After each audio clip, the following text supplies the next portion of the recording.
Smart thinking by the officials there. That last race was lead flag due to that bike at the end of the front straight there having a bit of a wheel problem, where the wheel looked like to me on the Ctas footage it was 45 degrees across the frame instead of vertical. So they've elected to do a full restart on that race, and they've sent everyone back to the pits to refuel, so they got out with the next class. So that's why this one stepped ahead a little bit quicker. We've got 4 people across the start finish line. We should have had 8 of them. 8 of them were entered, but we've had a few drop-offs over the last couple of days, so I don't know what that's all about. I'm sure that they all would have been ready. That race was only a couple of laps from being over, but yeah, that's the way it is. And the MNZ rules say if you run out of petrol, it's a $400 fine, and that's due to people running out of petrol. Is a very, very dangerous part of sport. It's already a risky sport, even on little bikes like this. There's a risk there.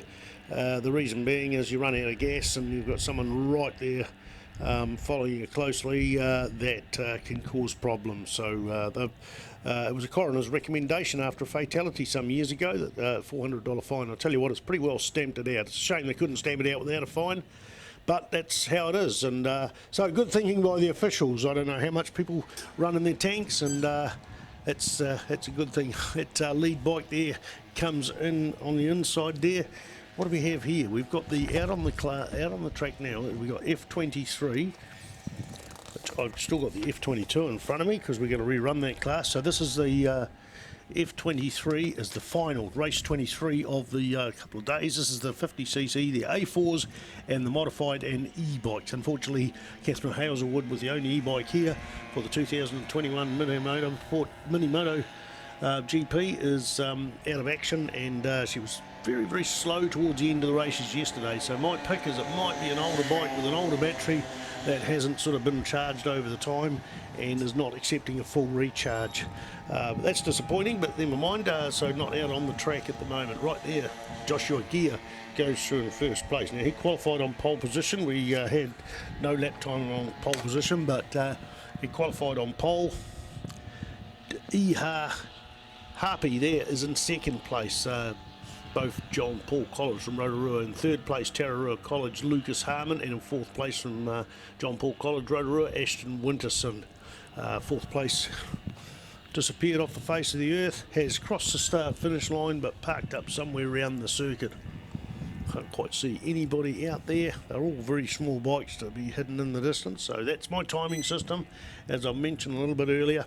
And this class is bought. In fact, I can see on the Ctas footage there somebody sitting on a tyre wall. So as they zoom out there, that is on turn 3. Yep, the hand's up there so he can hear me. So that's oh no, he can't hear me. He's just waving at his mates. So that's Ashton Winterson. He's waving at the first 2 bikes, which are both from his local college.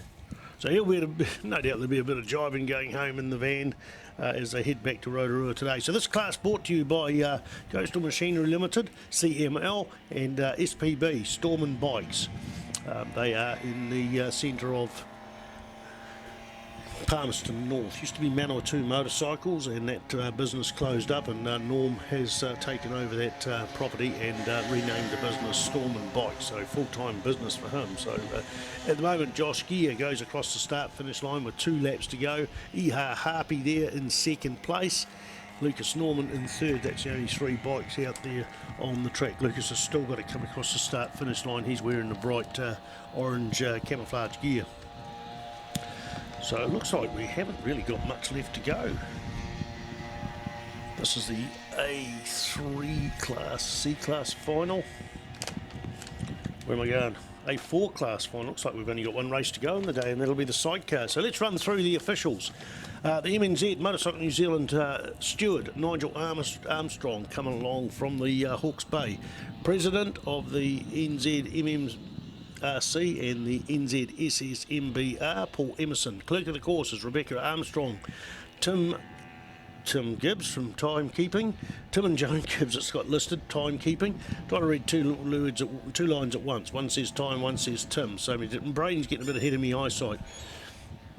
Well, the A3 class has returned. So yeah, I just said there's 1 more race, but we've still got 1 more race officially, and then we've got the rerun of the other race. Thank you for the update from the timing box. Day licences from the Manawatu Orion Club Race Secretary, Kelly Veron Emerson.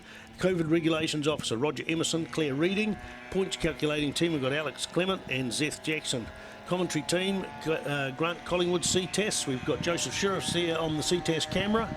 Michelle there, she's making cups of tea, and large cups of tea at that. And Graham Spider Staples, me doing the commentary. We've also got the UCOL students and Griffiths of Engineering providing marshals. Thank you very much for those. Rebecca Armstrong, race track and control. Race starter, Lance Fennell. Clinton Durham is the rider's representative. Dummy grid coordinator, Kieran O'Neill. Or Kieran O'Neill, depends on how you pronunciate that sort of stuff, or pronunciate it. Safety consultants, Roger Emerson, Scott Walters. Bike recovery team, UCOL and Griffiths Engineering. Safety check-in team, Paul Emerson, Roger Emerson, Clinton Durham, George Vanell, Chris Gray and Scott Walters. Nigel Armstrong is doing the gear safety. This is the rider's gear safety. Gatekeeper and security, Steve Murray. Great to see Steve here every year, and he's just got a big smile on his face. You know there's a smile there, even though he's got his mask on there. You can hear it in his voice, and he's telling his smile. So it was nice to catch up with him. He did the job properly.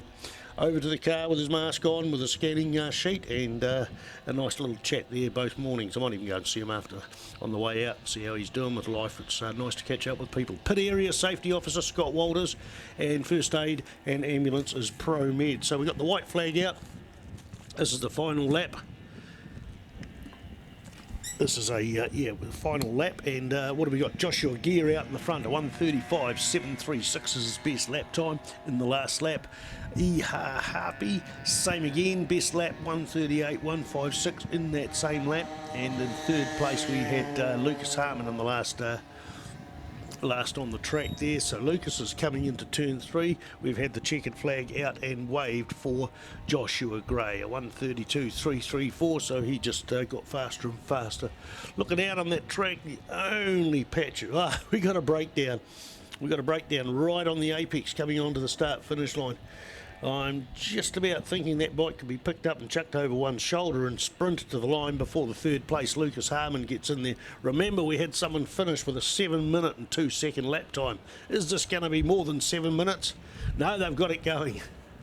They have got it going. So Iha Harpy, Paul started that thing about 30 times, got it on the way, and he's still going to take second place. So a victory for him, even though it's not a victory for the race.